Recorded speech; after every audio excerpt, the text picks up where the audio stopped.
Assalamualaikum warahmatullahi wabarakatuh. Alhamdulillah rabbil alamin, wassalatu wassalamu ala sayyidina Muhammadin sayyidil mursalin wa ala alihi wa ashabihi ajmain, amma ba'd. Segenap para sahabat MUI-TV yang saya hormati, puji syukur, mari kita panjatkan kepada Allah Subhanahu wa taala. Salawat dan salam sama-sama tersanjungkan pada junjungan alam Nabi besar kita Muhammad sallallahu alaihi wasallam. Alhamdulillah, kita ucapkan syukur kepada Allah Subhanahu wa taala atas limpahan nikmat yang tak terkira bilangan hingganya kepada kita semua, yang tidak mampu kita menghitung nikmat-nikmat yang diberikan kepada kita. Hari ini kita senantiasa bersyukur kepada Allah Subhanahu wa taala atas limpahan nikmat yang dikaruniakan kepada kita semua. Wabil khusus kita bersyukur kepada Allah Subhanahu wa taala.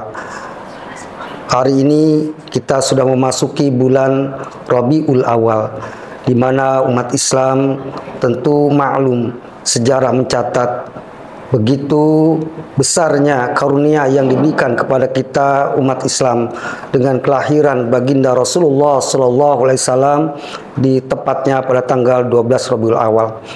Tentu bagi kita semua, baginda Rasulullah Sallallahu Alaihi Wasallam adalah uswatun hasanah, menjadi tauladan bagi kita semua.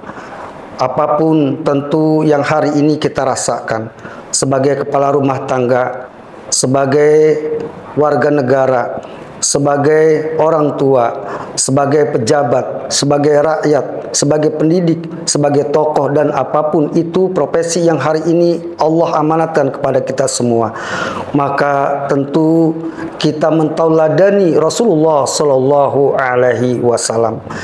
Hari ini kita memang banyak hilang ketauladanan.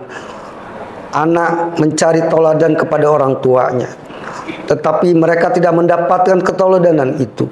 Begitupun umat mencari ketauladanan dari guru-gurunya dan tidak didapatkan dari guru-gurunya.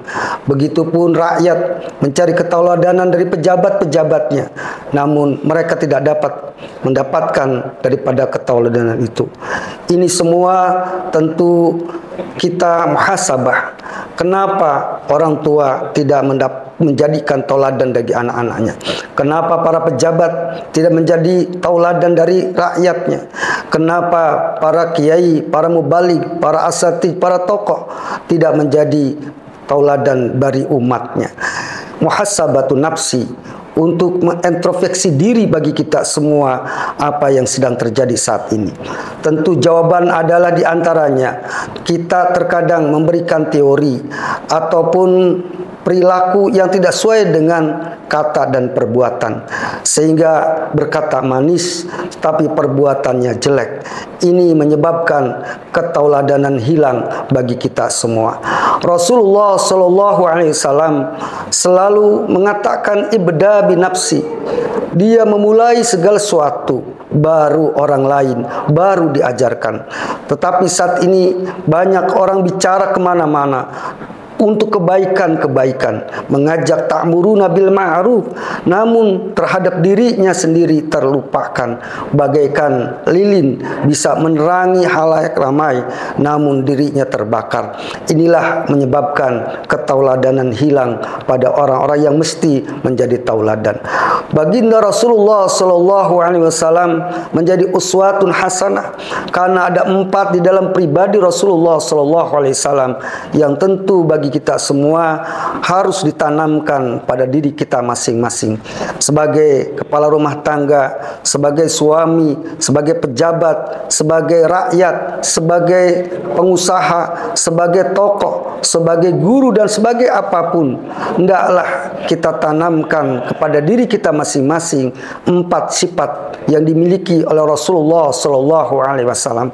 Sifat yang pertama adalah sidik, yang kedua amanah, yang ketiga tablik, yang keempat patonah.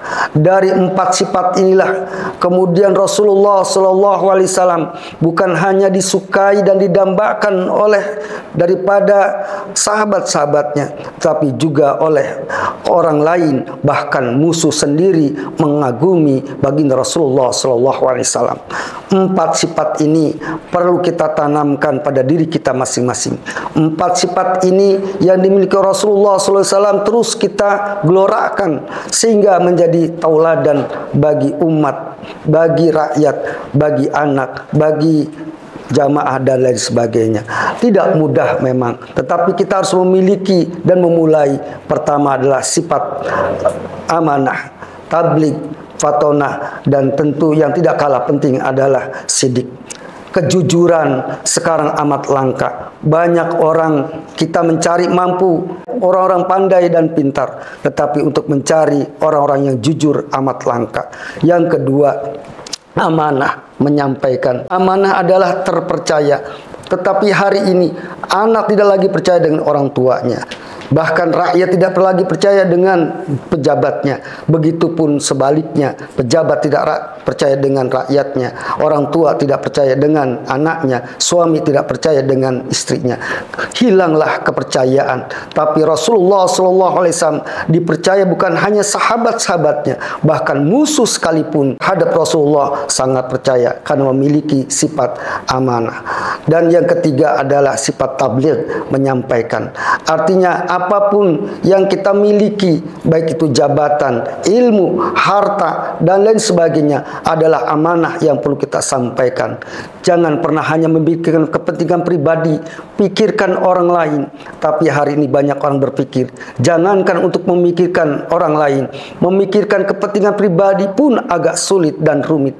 Mari kita balik pemikiran kita, pikirkan orang lain sehingga Allah akan memikirkan kita semua. Ini sejalan dengan hadis Rasulullah SAW. Wallahu fi aunil abdi maka al abdu fi auni akhihi.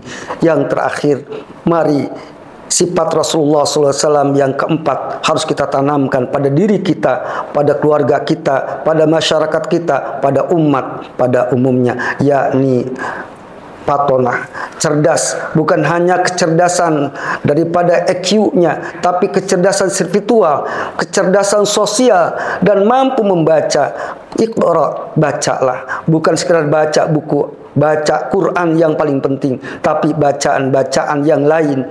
Baca tentang diri kita, baca umat kita. Banyak tantangan-tantangan yang harus kita hadapi masa-masa akan datang. Iqra, bagaimana generasi berikutnya. Iqra, bagaimana ekonomi umat Islam. Iqra, bagaimana kebodohan. Iqra, bagaimana dekadensi moral yang terjadi di generasi-generasi yang kita harapkan akan melanjutkan perjuangan ini. Inilah yang perlu kita renungkan, yang perlu kita tauladani dari sifat baginda Rasulullah SAW, siddiq, amanah, tabligh, fatonah di bulan Rabiul Awal. Sehingga kita di bulan Rabiul Awal ini bukan hanya sekedar seremonial untuk mengadakan peringatan Maulid dari skala nasional sampai perkampungan, tetapi yang paling penting adalah bagaimana di bulan Rabiul Awal kembali kita mempelajari daripada apa yang telah diajarkan baginda Rasulullah SAW dan mengamalkan ajaran baginda Rasulullah SAW, sehingga kita mendapatkan syafaat yaumil qiyamah nanti dengan syafaatul uzma. Amin amin ya rabbal alamin. Demikian yang dapat saya sampaikan. Mudah-mudahan ada hikmah manfaat bagi kita semua, dan semakin kita terus menggelorakan pada diri kita, mengagungkan dan memuliakan baginda Rasulullah sallallahu alaihi wasallam. Wallahu muwaffiq ila aqwamit thoriq. Assalamualaikum warahmatullahi wabarakatuh.